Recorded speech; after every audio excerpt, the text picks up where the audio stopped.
Yeah, well, we just obviously wanted to make them work. They're leading the country in two-point field goal percentage. His numbers are impressive, so we really wanted to, we'd like to say, pinch or shrink the gaps and wall it off whenever he had it, but being aware of our other guys and make them play over us. And, you know, whether it was Joe or Malcolm or Justin, I thought they really did a good job. And, you know, again, I'll say this, that's what happened to us against Tennessee. You know, we came out, we were on shooting the ball, we got some turnovers, turned them into fast break points.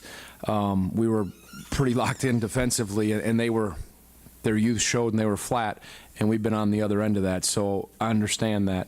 And but you know, I think our guys responded the right way after a solid win at home, and we came out and tried to be ready to go. What do you talk about at halftime when you're up by 2?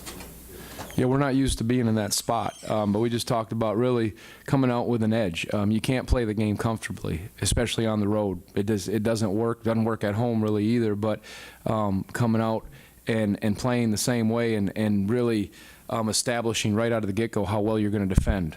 And, you know, you throw all the, hey, it's 0-0, all those cliches, but it is. We talk about the first 4 minutes, but coming out with an edge, not veering from it, taking good shots, not getting wild, and they again were really cold. They were off, and that helped. They couldn't get by a bucket, and Coach has done a good job with his team. He really has, and they just had one of those games, and we had one of those games, and I think you saw it. But you know, at halftime, you just challenge them, say, hey, is this a flash in the pan, or is this the real deal? So let's see what we're about. And I thought they did a good job. I don't think we started the second half the way we started the game, but they held their composure for the most part.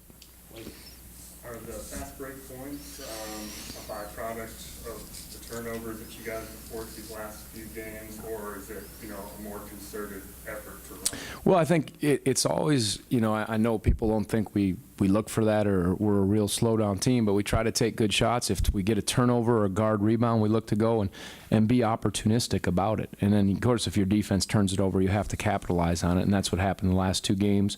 But there's also been some nice, what we call rim runs, you know, where Akil busts out or Mike in London or one of the guys sees them. So, yeah, we take advantage of that. We tried to do that against Tennessee, and it didn't work as well. But it's more about, can you get stops first or get turnovers, and then you'll have the opportunity if it's there. But you have to have the discipline to make teams work. If we're going to play defense that hard, they've got to work a little bit against us on the offensive end, and I thought we had a nice balance of that. Okay. Tony, is this the team that you had at the beginning of the season? Is this how you thought this team could play? You know, we had so much ball. Every team evolves. You find out strengths. You find out what you have to do. We learned so much in that Tennessee loss, and we're continuing. You know, this is a time of year where, you know, teams either improve or you kind of stay the same and get left behind. And for the last 3 games, we have improved. And, yeah, I like what I'm seeing with the leadership. Really, the leadership, it's interesting from Akil. He's shown it with his voice some and his play. And Joe, there's a little different approach. And I think being humbled like that against Tennessee, it was a wake-up call. Not that they didn't try hard, not that we didn't prepare well and practice hard for that, but I've just seen a little different. And it's funny, it's their team, it's their time, and it's time for them to lead. And that's for Joe and Akil, and I think that's a message that they've gotten. You've had some success in this building.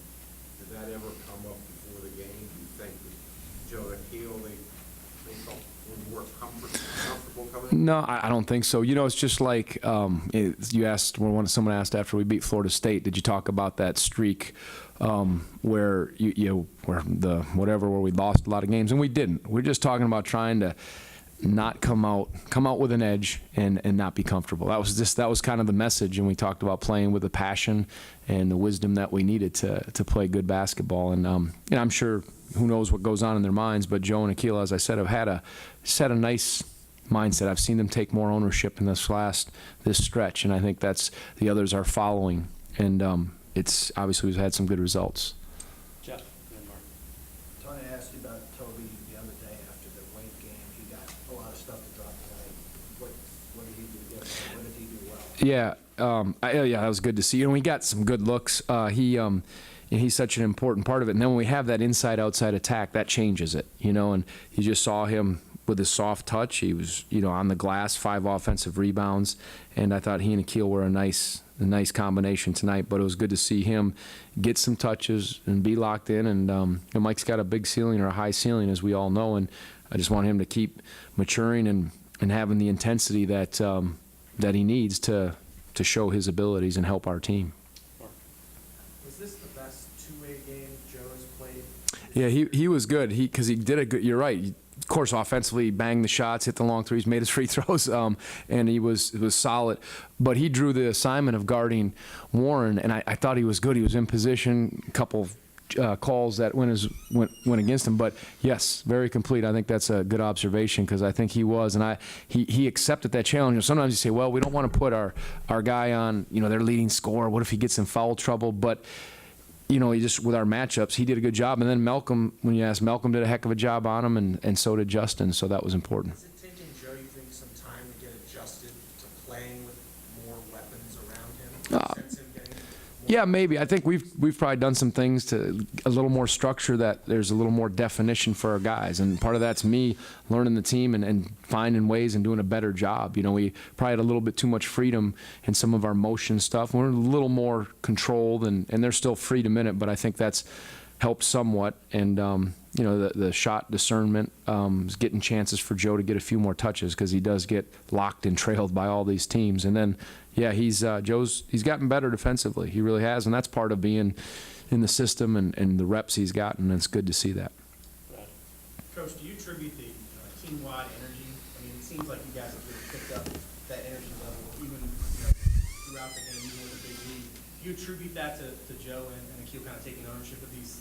Yeah, I hope so, but it's all the guys. And when you're playing well, it's easy. It's easy to, I don't want to say we're front runners, because I hope we're not, but it's easy when it's going well to have that. But they did. The guys, for the most part, stayed in there, and I think they're more on task.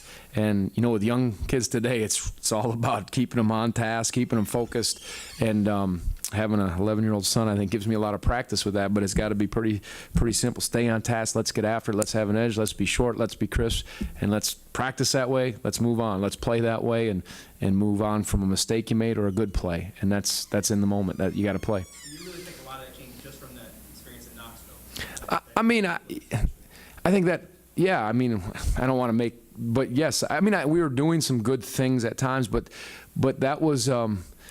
You look in the mirror and you say, well, I've said it to you guys before. The other games we were close and we could have made some excuse. Well, we just could have shot better. We're a little off defensively. We would have won. There was nothing there that was staring you in the face. Say, okay, who are we gonna become? We talk about it all the time, and that was reality. And things have changed a little bit since then. And you have to answer that call though every game you go out. And it doesn't mean it's going to be there, but we have, as I said, a formula that we've been preaching, and now I think our guys understand it.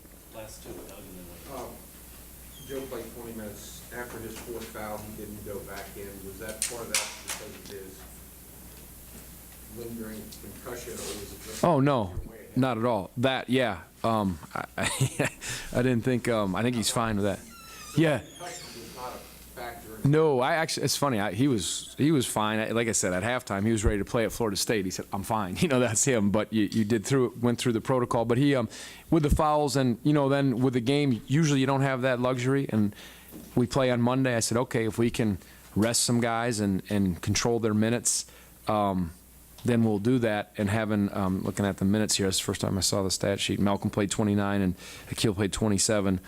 Akil doesn't seem to get too tired. He's got that kind of recovery and athleticism, but having done that a lot Thursday, Saturday, that's important to get those guys rest and hopefully be ready for I'm sure, an ornery Duke team. Last question, Mayor. Yeah, I think you said heading into this game, Tony, that how you would spend your off day tomorrow would be dictated in part, by how the game went today. Mm-hmm. Do you know how you guys will spend that off day tomorrow before Yeah. the Duke game? And then if you could just talk a little bit more about the matchup and going into it. We'll practice tomorrow. We'll watch film. We'll look at things. We'll watch Duke, and again, be purposeful in what we do. And you got to be smart and efficient. You can't go long. You got to decide how much live stuff you're going to do. all those things. We'll talk as a staff, see, get a report from Ethan and Mike Curtis how the guys are. But you have to be sharp and ready, and certainly you'll play a team that is going to be ready. Coach K is obviously one of the best the game has known, and I saw that they lost a tough one on the road, and they'll come back ready, and they have such talent and such energy in that building. So we'll have to be as ready as we can and be purposeful, or it'll be tough. Thank you.